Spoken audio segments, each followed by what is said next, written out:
What's up, everybody? This is K Cartoon. This is Rx Phonics.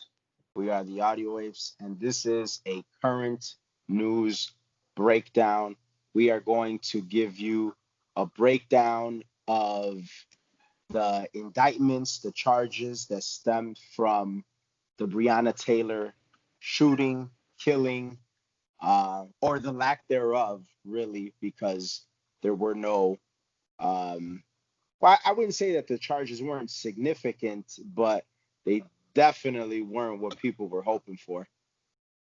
No, and no officers were charged directly with killing Breonna Taylor, which was not at all. The only charge was out of the three officers involved, one of them was charged with wanton endangerment, right? Like I guess the way that he shot, it endangered other people, but it seemed like otherwise the shooting, the killing of Breonna Taylor was justified.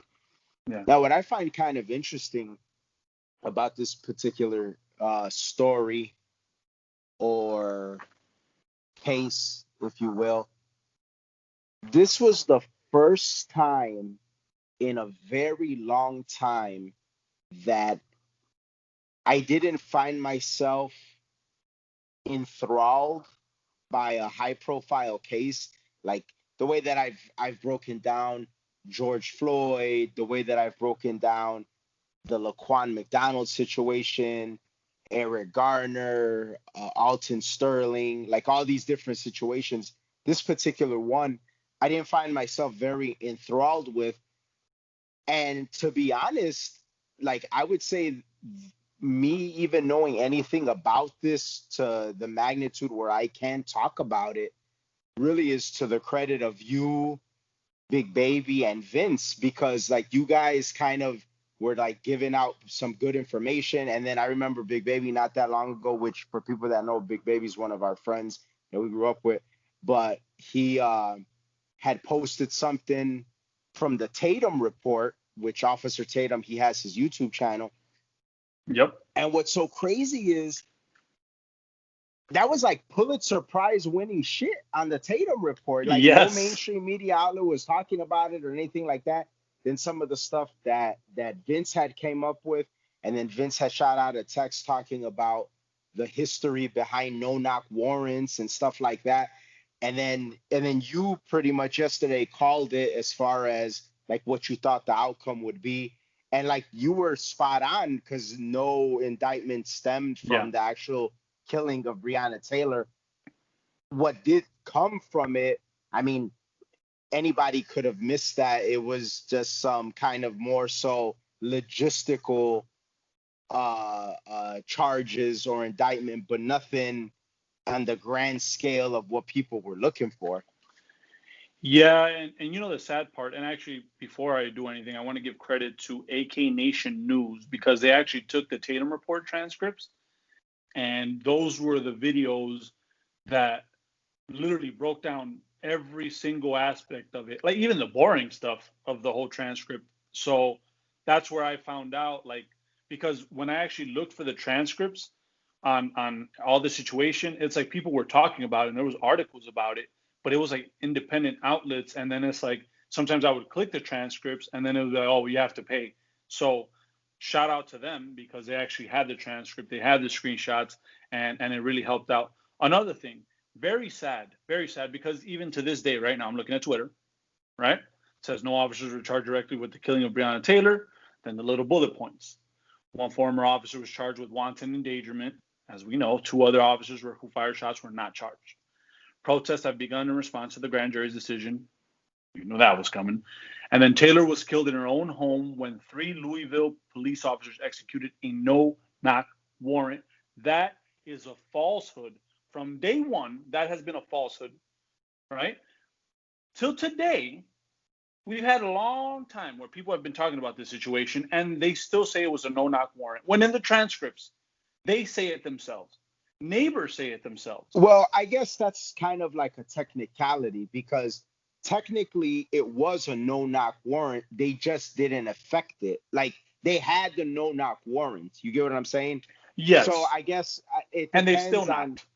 And they still knocked, right? Exactly. And then all this stuff that ended up being falsehoods. How like, honestly, like when this shit first popped off, the way people were talking about it, it led me to believe that this lady was in her bed in her bra and panties, and the cops burst the door down and shot her in the bed. Like No. that's what the way people talked about it.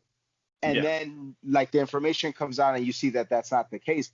But from what I understand, there was a no knock warrant. They were granted a no knock warrant, but they never affected it as a no knock warrant. They ended up knocking, they announced their department and everything like that. Yeah. Now, my question to you would be, I guess you would have to sort of regress your mind, if you will, and in your most primitive state, Oh God. what is it that people are protesting exactly? Like, it is it are they protesting like reality? Like, when people protest, like something like this pops off, and like I've already seen videos of people like with U-Hauls unloading signs and sticks, and they're getting ready to do whatever the fuck they're gonna do. And then even yesterday on Twitter, you said that you read that the certain cities are preparing for looting and destruction because the attorney general was expected to speak about the charges or the lack thereof. Yeah. What is it that people are protesting though? Are they protesting the reality of the situation, like, or are they protesting the law? Are they protesting the fact that they were wrong? Like, what are they protesting exactly? Thank you for the warning that I have to get my mind all the way down to like its most primitive, because Jesus Christ, I really don't know. I don't know the answer to that.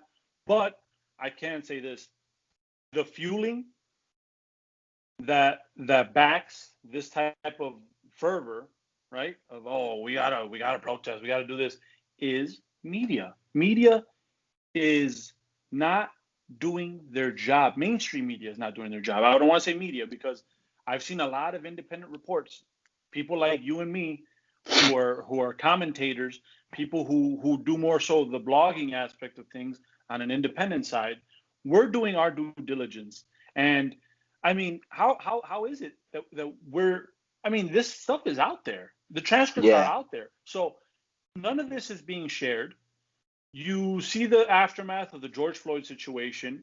You see what's going on with the rioting and the looting. You see how people are on 10. And of course, as primitive as it is, right? Like the guy that the kid who shot the cops here in Chicago, and they're like, oh, I think the cops shot him back, and all right, well, here's a reason to riot and loot, right?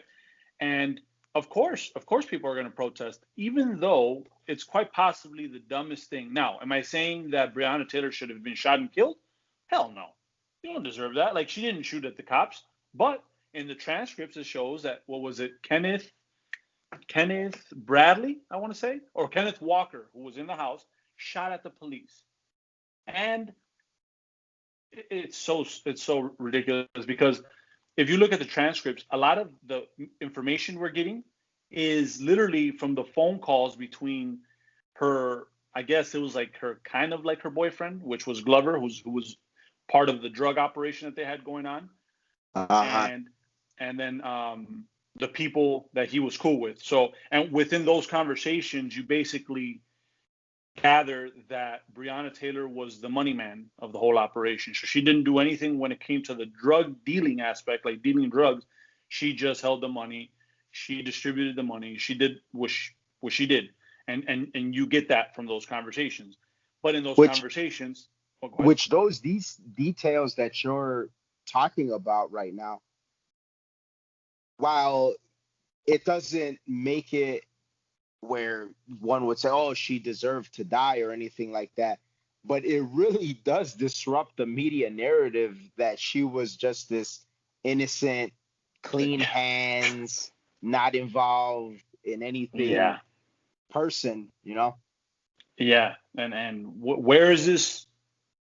Where is this information? Nowhere to be found. We're talking about it, and I'm glad that people have been listening to us and stuff like that, because this is how you get your information now. You have to literally look at independent outlets, people who are independent, who are doing their job. And just this conversation alone, like, we have our fan base, we have our following, and the people that rock with us and stuff like that. And then I'm sure there's other commentators out there that are talking about these things. Yeah. Vince with his blog and stuff like that. How many of those people that either read the blog or listen to us or watch us or listen to other people that are like us or whatever the case Yeah. are getting this, what we're talking about, this information for the first time, and literally their mind is blown because the narrative of what they've been given has been so false. And I would implore anybody, like, not to take our word for it, go look it up yourself. But this is Yeah. the disingenuous reporting that has been going on. And it's so crazy because just a small little snippet of what it causes today on one of the social media platforms. I think I want to say it's Facebook. I saw a back and forth. Yeah, it was Facebook.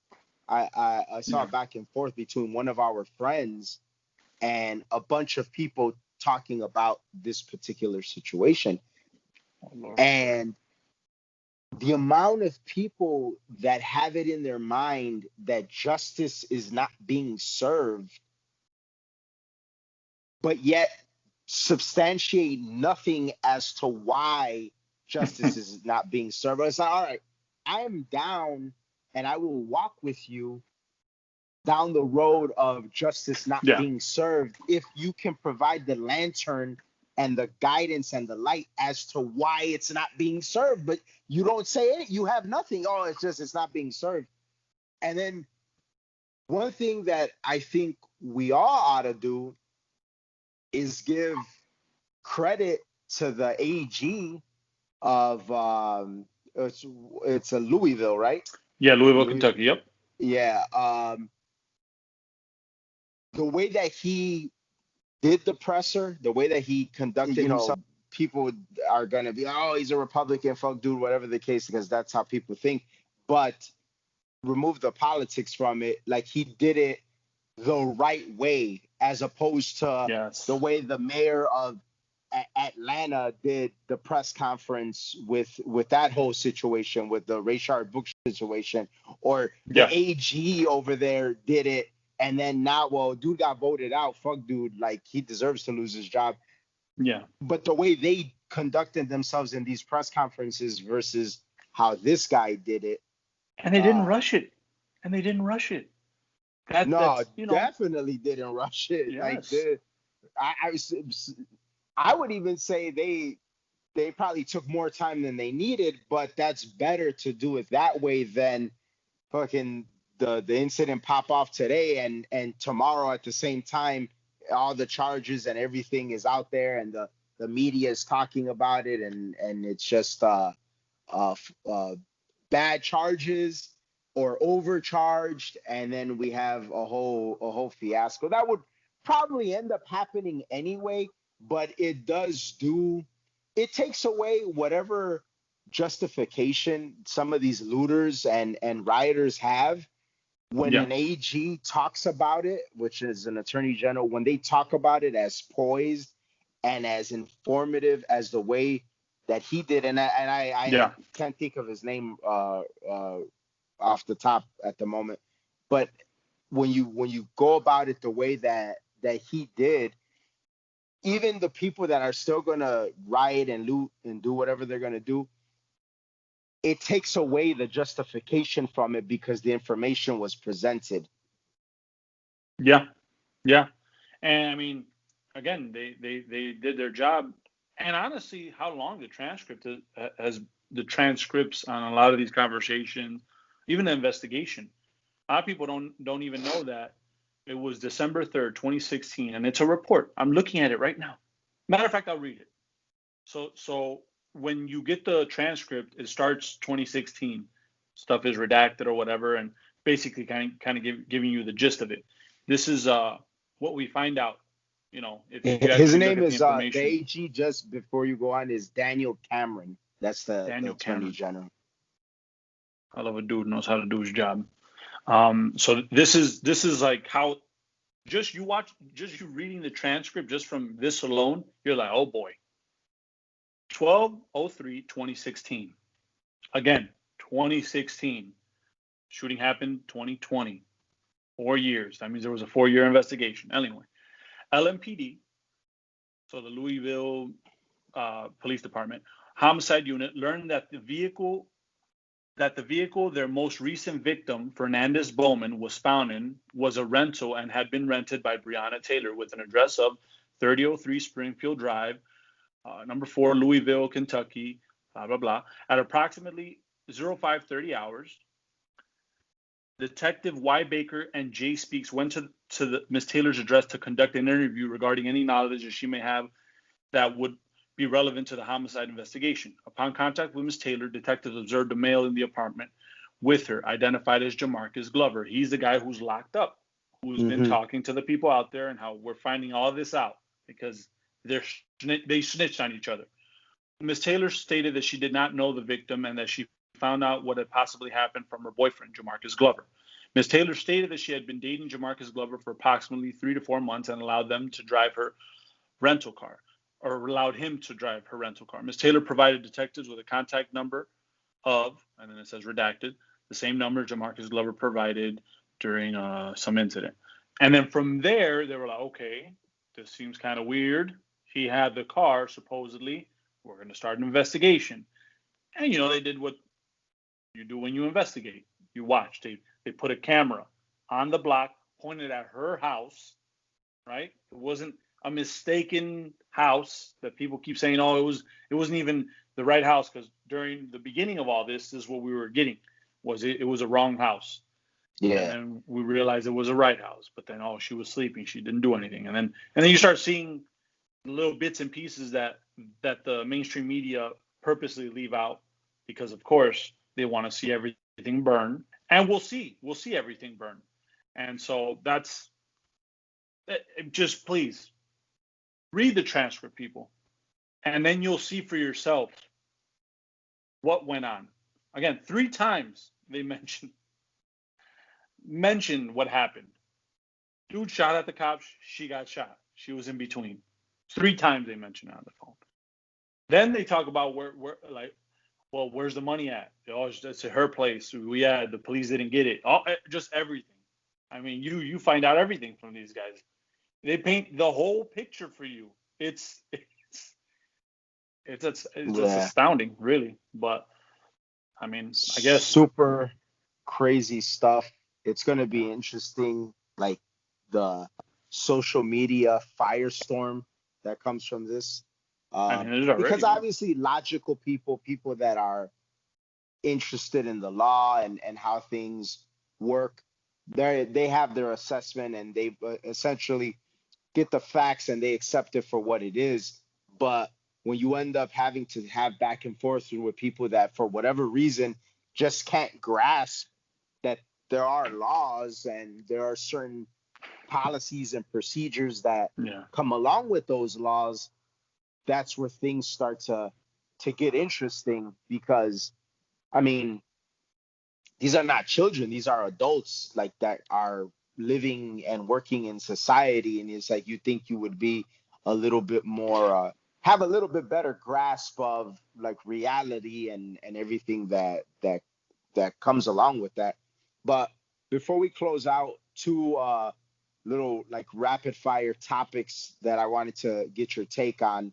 One, obviously on Tuesday's episode, we talked about Ruth Bader Ginsburg passing away, Trump filling the seat, and everything moving forward with that. Since then, it would appear that McConnell has the votes to move forward. Everything. The dude knows how to rally the Republicans for sure. That's exactly what I was gonna ask you. how does in this time frame history reflect upon Mitch McConnell? Because literally that's twice that. I mean, this guy's more clutch than Brady and Jordan and both of these For motherfuckers combined. Like yeah, after yeah. impeachment, rallying them so that Trump doesn't get removed from office, and then now rallying so that this Supreme Court justice pick more than likely will be appointed and confirmed before the election. Like what in your Dude, history book, how is Mitch McConnell reflected? whatever Commissioner Gordon is looked at. Yeah, he if Trump He's is Trump's Batman, commissioner. That's good.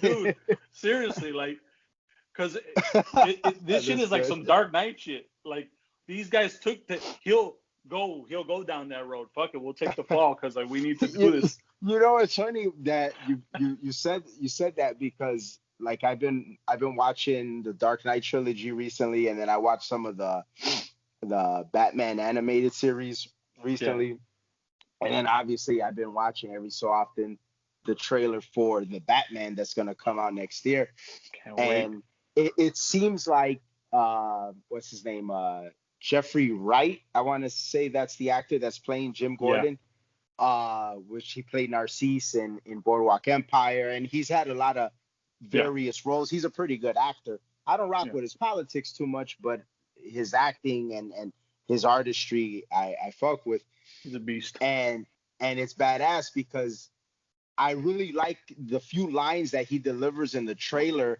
where Yeah. he's like, let's play a game, just me and you. Does any of this mean anything to you? And I'm just envisioning Mitch McConnell saying that because of how you said he's Jim Gordon. So that's crazy. But Great ass shit. so yeah, that's a good perspective on Big Mitch. And then secondly, more of a well, way more of a Where were lighthearted you? topic. Where Huh? were you when Big Mitch rallied Yeah, Republicans? wild as fuck. Right? Uh, no, but finally, so the Xbox and the Xbox Series S and the Xbox Series X Oh have Lord. released their price points. The PS5, both versions, the digital version and then the disc version, released their price points. Did you see or hear about that news that came out that Microsoft bought Bethesda Games for 7.5 billion? Oh yeah, I did hear about that. So it's so crazy because and I mean like I'm not a big gamer or anything, but I thought just like on some business shit that shit was so next level. And we were talking about it the other day. I was talking about it with Habibs and a few other people.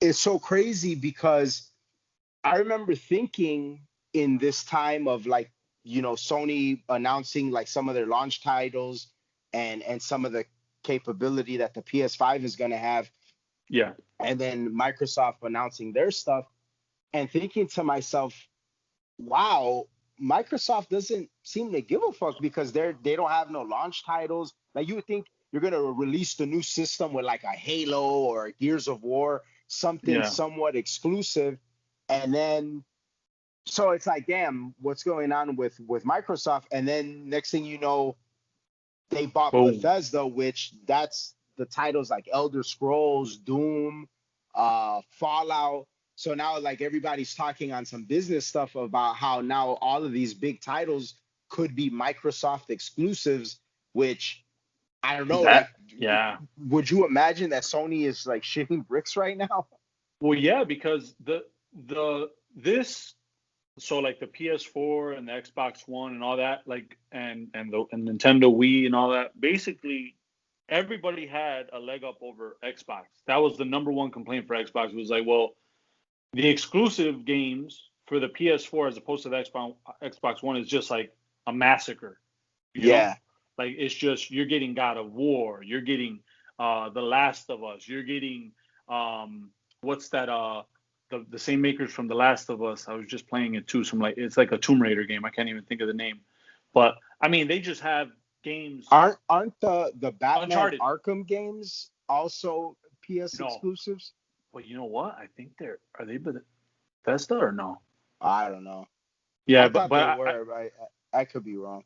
maybe initially, I don't know, because I've seen them, or at least I think that I've seen the cases for them. Oh, the Spider-Man game, that one was exclusive. So PS4 had just a massive lineup, and then obviously Nintendo had they're always gonna have their lineup with the Super Mario and all that stuff. But so Xbox doing this, they've now evened the playing field, because if they do make those games exclusive, those definitely have a lot of people, a lot of people, a lot of fans. So now it's not going to be so easy, especially if they do choose to be like, all right, exclusive on Xbox. Now it's going to make people be like, oh fuck, now I need the PS4, because there's those people that have the PS4 or the Xbox, Yeah, and now they're going to think twice, like, damn, which one do I go with? You know, yeah, yeah. that's I massive. thought that was very interesting. Like for the gaming world, it's like, damn, how does this change the landscape now? Yeah, and the PS4 just outsold the fuck, like over Xbox One. Now with this, if they take that exclusive route, I don't know if that's going to be the case. I don't know if that's going to be the Yeah, case anymore. super interesting. Well, that is our current news breakdown. Remember to follow us on Twitter at Hanging with Apes. Check out our weekly Tuesday episodes. It's Hanging with Apes on all podcast platforms: SoundCloud, Spotify, Stitcher, Apple, and Google. Visit our website, hangingwithapes.com. Sign up for our newsletter. We'll see you guys. We're out. Peace. Peace.